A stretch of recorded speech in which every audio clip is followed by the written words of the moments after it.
Մեր իրականության մեջ այսպիսի բան կա, մի անգամ ես դա հրապարակային նույնիսկ ասացի, բերել օրինակներ, ասենք նույնիսկ մեր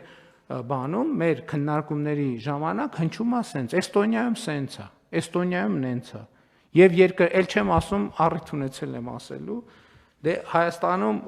մենք բոլորս, մեր 95%-ը Իսրայելի հարցով փորձագետ է, Իսրայելի ու Սինգապուրի,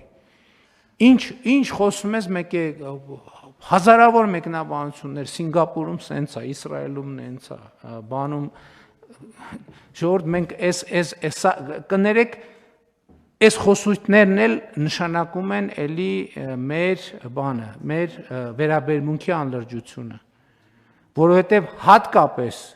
պաշտոնական քննարկումների ժամանակ, եթե որևէ մեկը, որևէ երկրի, որևէ օրինակի անուն տալիս է, ինքը պետք է գոնե նվազագույն փորձագիտական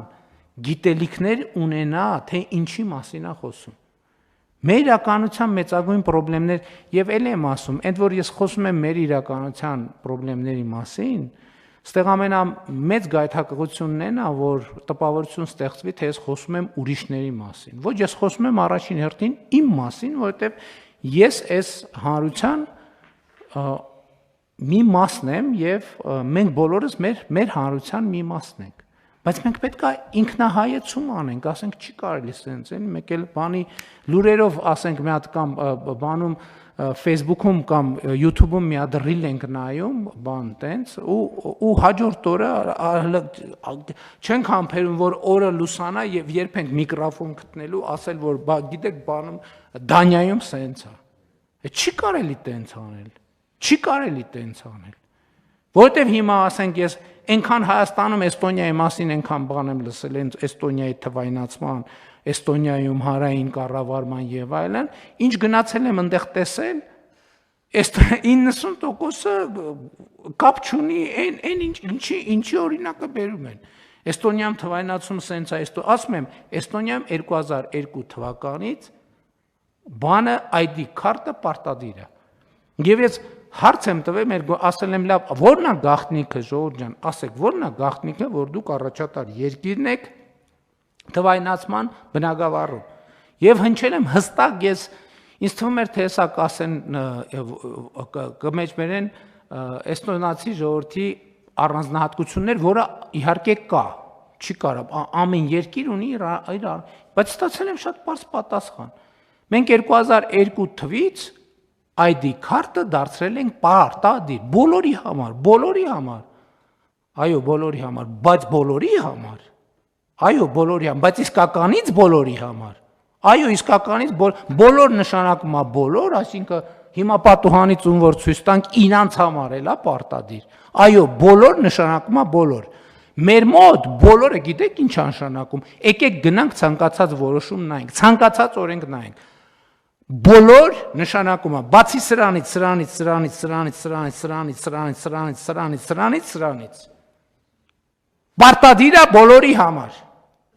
պարտադիր է բոլորի համար, բայց բացի ունենք եւս 47 կատեգորիա, որը բոլորի մեջ չի մտնում, ինչու ու բոլորը լեգիտիմ, նայես, հա ոնց կարելի է, դե ամոթ չի, օրենքը ամոթ չի, մարդկանց վրա տարածես, բայց բոլորի համար, բայց օրենքի գերակայությունը, օրենքի իշխանությունը, թափանցիկությունը, բոլորի համար, բոլորը պետքա լինեն թափանցիկ, իհարկե բոլորը պետքա լինեն, բայց 87 կատեգորիա կա, որ եկեք պետք չի, իրանք լինեն թափանցիկ, որտեվ իրանք մեկա ցույց տալու բան չունեն, եթե մեկը ցույց տալու բան չունի, ինչի լինի թափանցիկ, պարզվում է, որ տենց գնում ենք, պարզվում է Հայաստանում 4-5 հոգի կա, որ բան ունի ցույց տալու, մնացած բոլորը դե խի պետք է բան ցույց տան, լավ 14, լավ 100, ասենք այս սենյակում նստածները եւ 1-2 ուրիշ սենյակում վերջ, պարտադիր, բայց պարտադիր է բոլորի համար, բայց ընդ մի հատ անցումային դրույթ կա, որ դե 1200 տող կատեգորիայի համար դա չի վերաբերվում նենց ամեն ինչը, սենց պետություն չենք դառնա սենց մենք, չենք դառնա ու դրա համար էլ չենք դառնում, Ամեն ինչը։ Մեր մոտ ամեն ինչը ընդ որում ամեն ինչի մեջ կա քրեական օրենսգրքում գրած չի մեկական կատեգորիաներ, որ դա իրան չի վերաբերվում։ Քրեական դատավարության օրենսգրքում, քաղաքացիական երթևեկության կանոնների մեջ երթևեկության կանոնը վերաբերվում է նրան, ով կռուտոյ չի։ Էդ էլ նայած, մարդ կա, որ արագության խախտման կռուտոյ է, բայց լուսացույցի տակ կանգնելու դեպքում կռուտոյ չի։ Եվ այդպես շարունակ։ Դրա համար է օրենքի նկատմամբ մեր երկրում էսա վերաբերմունքը, որովհետև թե օրենք ստիպված ես, ուրեմն ինչքան այս կյանքում չունես բան արած, վաստակած, որ ստիպված ես օրենքով ապրել։ Ոնց այս կյանքում բայց դպրոց, մանկապարտեզ, բու, աշխատավարձ, վերջը քուչա կա, վերջը բան կա, ծնունդ կա, այդքան չունես քո կյանքում արած, որ բան ունենաս, բացառություններ ունենաս։ Ոստեղ խնդրեմը ես բանից գրում եմ, ես Էստոնիայից գրառում եմ անում, Տալինից։